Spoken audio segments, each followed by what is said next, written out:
আসসালামু আলাইকুম ওলি স্যারের অনলাইন কোচিং এ সবাইকে স্বাগত।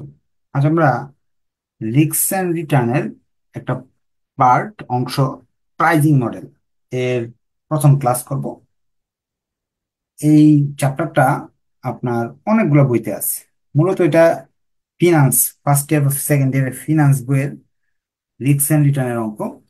এটা যদি আপনারা ফিনান্সে ভালো করে করতে পারেন, ফাইনাল ইয়ারের দুইটা বইতে আছে, পোর্টফোলিও, ইনভেস্টমেন্ট পোর্টফোলিও এবং আপনার অ্যাকাউন্টিং থিওরি, ইনভেস্টমেন্ট ম্যানেজমেন্ট। আবার আপনার মাস্টার্সে ওই চ্যাপ্টারটা আছে। সো আর কি প্রথম থেকে ভালো করে শিখে নিলে মাস্টার্স পর্যন্ত কাজে আসে এই চ্যাপ্টারটা। আমরা আহ, প্রথম ক্লাসে লেকচার শিটের প্রবলেম 1 করব। এখানে বলা আছে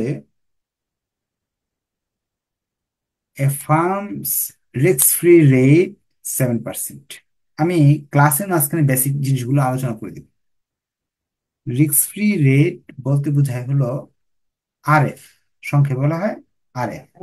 আপনার প্রশ্ন হতে পারে আরএফ জিনিসটা কি। আপনার দুই ভাবে করা যায়, একটা হলো একেবারে সব বাস্তবে বুঝে নেওয়া, আর একটা হলো শুধু এইখান থেকে জিনিসগুলো ফাইন্ড আউট করে সেগুলো বসায় দেওয়া। এখানে রিস্ক ফ্রি রেট হলো আপনি যদি কোথাও বিনিয়োগ করেন তাহলে সেখান থেকে 7% আসবেই। যেমন ধরেন আপনি ডাকঘরে বা সঞ্চয়পত্রে বিনিয়োগ করলেন সরকারি, ওইটা সুদের হার পরিবর্তন হয় না, যেটা বলে দেয় ওই পার্সেন্টই সুদ পাওয়া যায়। এটা হলো রিস্ক ফ্রি রেট, যে আপনি ডাকঘরে বা সঞ্চয়পত্রে আপনি রেখে দিলেন টাকা। The rate of return on the market 13%। বাজারে অন্য জায়গায় যদি আপনি বিনিয়োগ করতে চান, গড়ে 13% মুনাফা পাওয়ার সম্ভাবনা আছে। ধরুন বিভিন্ন কোম্পানি আছে, বিভিন্ন প্রতিষ্ঠান আছে, সেখানে যদি বিনিয়োগ করেন গড়ে 13% পাওয়ার সম্ভাবনা আছে। এটা বলা হয় আর এম।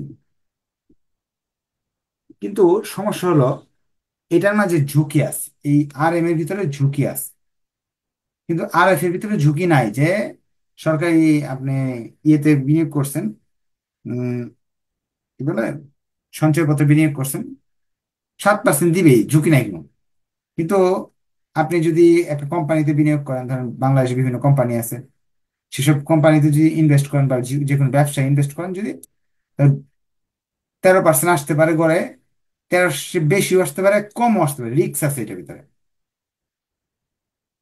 অ্যান্ড বিটা 6.5, অর্থাৎ ঝুঁকি পরিমাপ করছে, ঝুঁকির পরিমাপ হলো 6.5। যদি কোনো শেয়ারের ঝুঁকি থাকে 6.5, তাহলে what is the expected return base on CAPM, capital assets market pricing model, capital assets pricing model.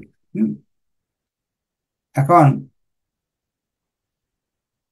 CAPM আপনাকে নিয়ম অনুযায়ী আপনাকে গড়ে কত টাকা লাভ আসতে পারে ওইখানে, এই জায়গায় যে একটা শেয়ারে বিনিয়োগ করছেন, যে শেয়ারটা 65% ঝুঁকি আছে, সেখান থেকে মুনাফা কতটুকু আসতে পারে।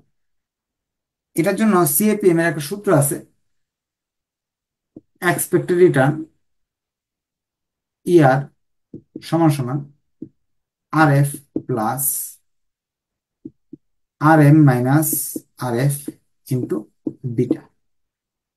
এটা একটা আমাদের পরিচিত সূত্র। এটা আমরা অনেক জায়গায় ইউজ করছি, নাহলে এখন মুখস্থ করে নেবেন, এটা আমাদের খুব কাজে আসবে। RF এর মান 7%, মানে 7%, 7ই লিখি আমরা। RM এর মান 13%, RF এর মান হলো 7%, বিটার মান 0.65। তাহলে আসে, এটা যদি আমি বাদ দিই, 6 × 0.65, ক্যালকুলেশন করলে আপনার আসতেছে, এটা ভেঙে ভেঙে, যেহেতু প্রথম ক্লাস, এটা ভেঙে ভেঙে করাইতেছি, পার্সেন্ট গুলো ভাঙাচ্ছি না, পার্সেন্ট গুলো সরাসরি রেখে দিতেছি।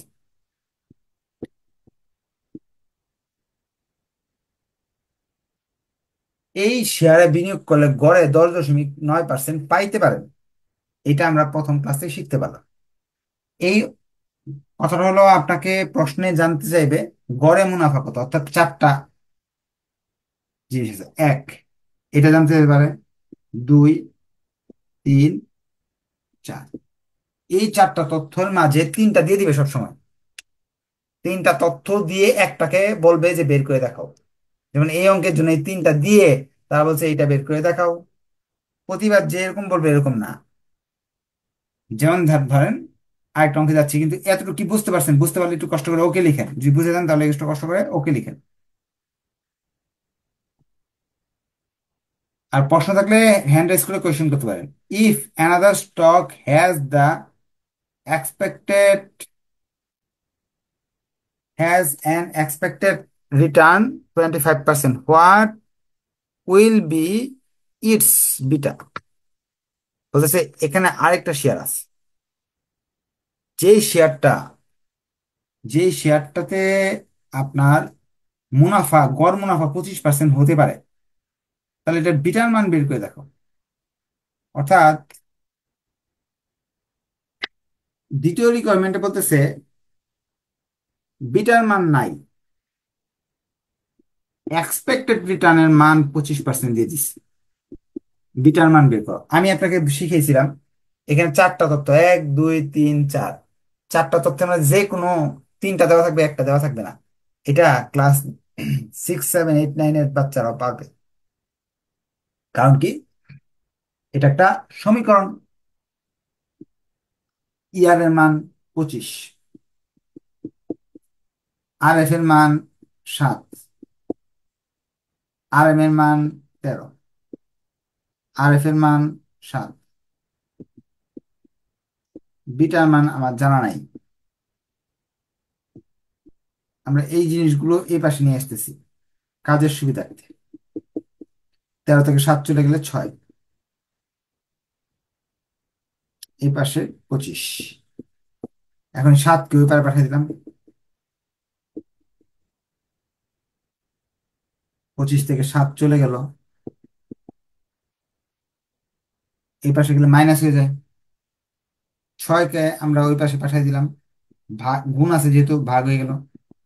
25 থেকে 7 চলে গেলে থাকে 18। বিটার মান আসতেছে কাটাকাটি করলে 3। ঝুঁকির পরিমাণ এখানে 3। অর্থাৎ এখানে এই অপশনগুলোর মাঝে আর এফ এর মানও দেওয়া না থাকতে পারে, আর এম এর মানও দেওয়া না থাকতে পারে। আমার কাজ হবে এই আর এফ আর এম যাই দেওয়া থাকে না, সেটাকে খুঁজে বের করা। বুঝতে পারলে একটু কষ্ট করে ওকে লিখেন, না বুঝলে প্রশ্ন করেন, স্যার বুঝি নাই, আমি বুঝিয়ে দিব ইনশাআল্লাহ। কোনো কোয়েশ্চেন থাকলে কোয়েশ্চেন করার সুযোগ আছে। বুঝতে পারছেন কি? ওকে লিখে দেন।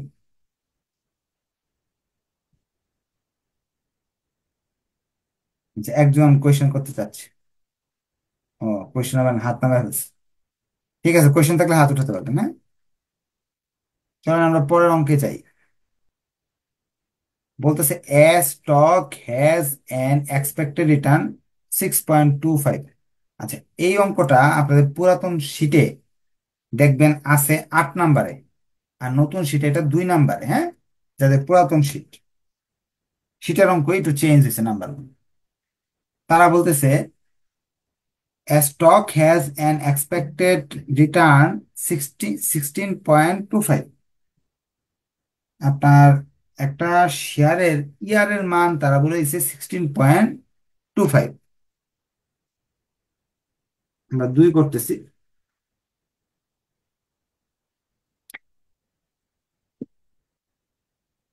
16.25। এরপর বলছে বিটার মান দেওয়া আছে 1.75। 1.75। এরপর তারা বলছে the expected return on market R M এর মান 11%। What must be R F? R F এর মান বের করে দেখো। আর এফ এর মান দেওয়া নাই, এবারও তিনটা তথ্য দেওয়া, আর এফ এর মান দেওয়া নাই। পারবেন না আপনারা করতে? চেষ্টা করেন। আর এফ এর মান নাই, আর এম এর মান দেওয়া আছে, আর এফ এর মান নাই, বিটার মান দেওয়া আছে। আমরা এক কাজ করি, এইগুলাকে এই পাশে নিয়ে আসি কাজের সুবিধার্থে। এগুলোকে এই পাশে নিয়ে আসছি। আচ্ছা, পরে আনি। আর এফ তো আর এফ এর মতো আছে, এটা দিয়ে গুণ করলাম। 11কে এটা যদি গুণ করি তাহলে আসে 19.25।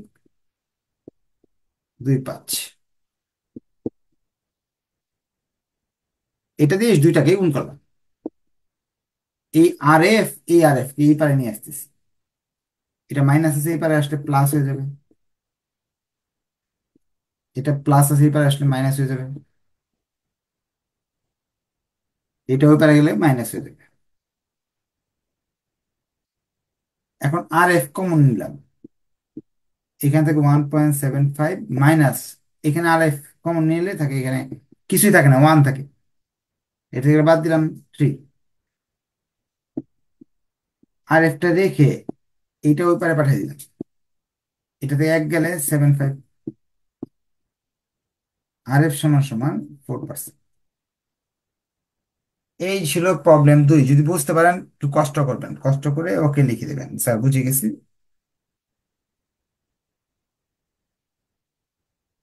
কোশ্চেন থাকলে কোশ্চেন করতে পারেন যে স্যার বুঝি নাই, আমি বুঝিয়ে দেবো।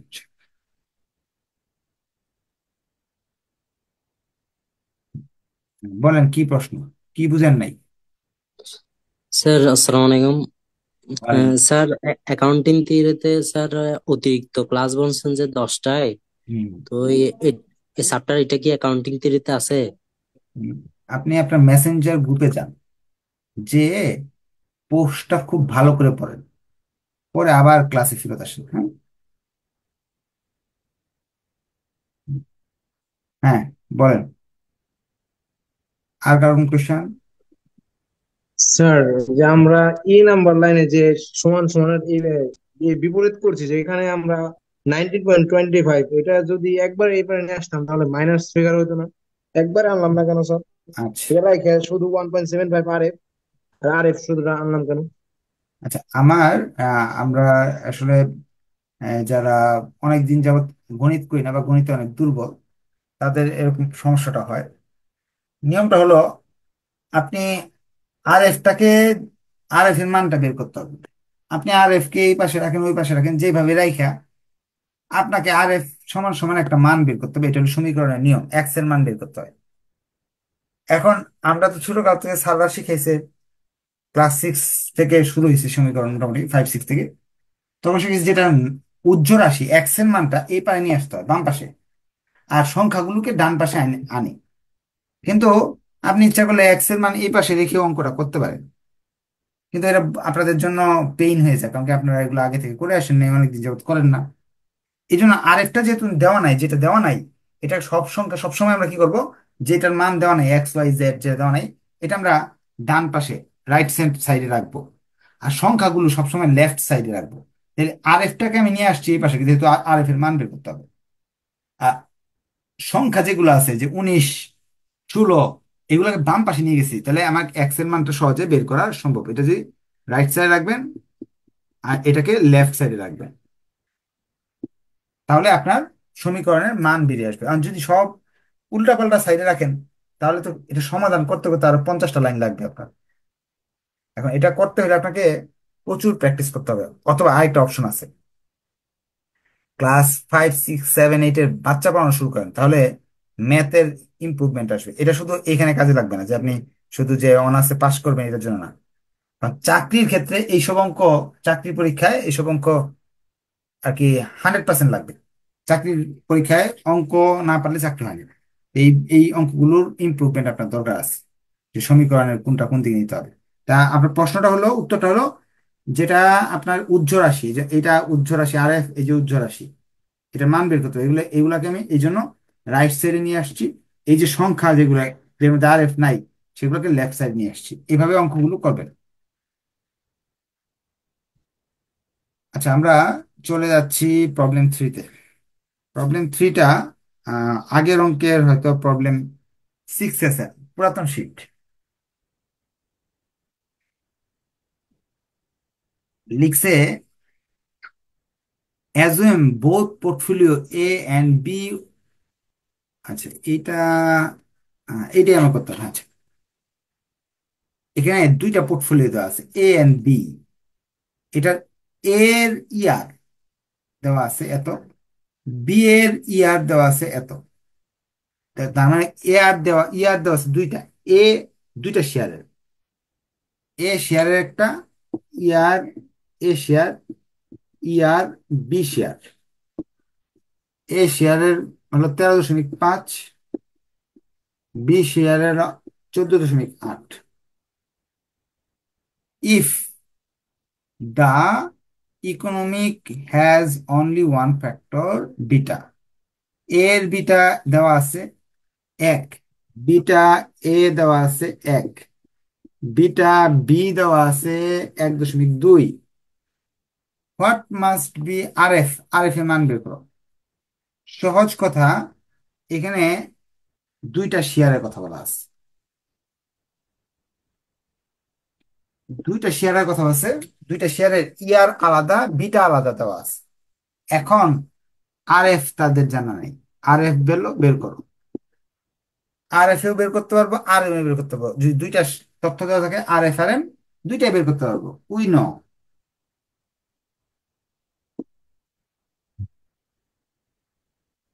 এইটা হলো সূত্র। এখন এই সূত্রে আমি এর মানগুলো বসাইতেছি। ফর স্টক এ, এর মানগুলো আমি বসাচ্ছি। এর ইয়ার কত দেওয়া আছে? 13.5। আর এফ কত দেওয়া আছে? দেওয়া নাই। আর এম এর মান দেওয়া আছে হলো, দেওয়া নাই। আর এফ এর মান দেওয়া নাই। বিটার মান 1। B stock, stock B,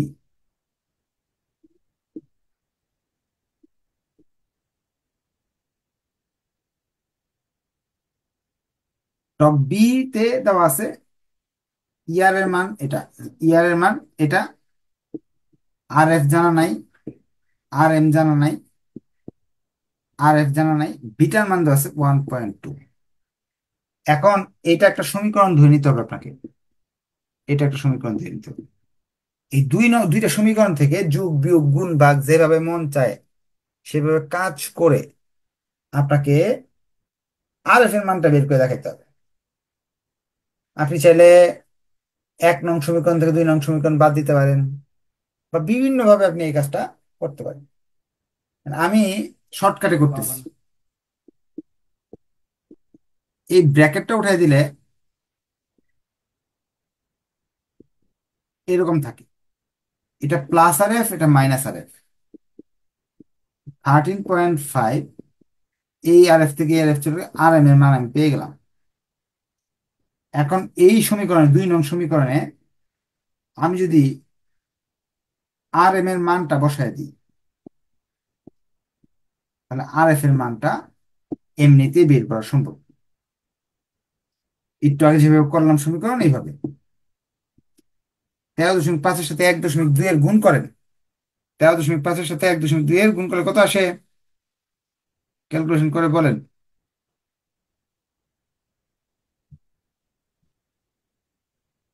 16.2। এখন সবগুলো আর এফ এই পাশে নিয়ে আসতেছি, এই আর এফটা নিয়ে আসতেছি, এই আর এফ নিয়ে আসতেছি। চিহ্ন পরিবর্তন হয়ে গেছে, এটাকে ওই পাশে নিয়ে গেলাম, আর এফ কমন নিলাম, এটা থেকে এটা বাদ দিলাম।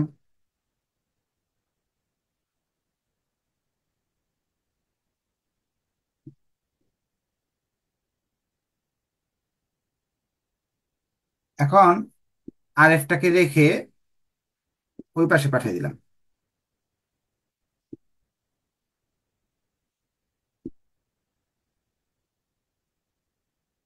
মনে হয় 7% আসবে। শেষ। এই ছিল আমাদের অঙ্ক। আমরা আজকের ক্লাসে শুধু সিএপিএম মেথডের এই সূত্রের ইয়ার কিভাবে বের করতে হয়, আর এফ আর এম এগুলো কিভাবে বের করতে হয় সেটা শিখলাম। আপনাদের এই ভিডিওটা দেখবেন, দেখার পরে যদি প্রবলেম ফেস করেন নেক্সট ক্লাসে বলতে পারবেন। তো আজকে এই পর্যন্ত থাকলো, ধন্যবাদ সবাইকে, নেক্সট ক্লাসে ইনশাআল্লাহ দেখা হবে, আল্লাহ হাফেজ।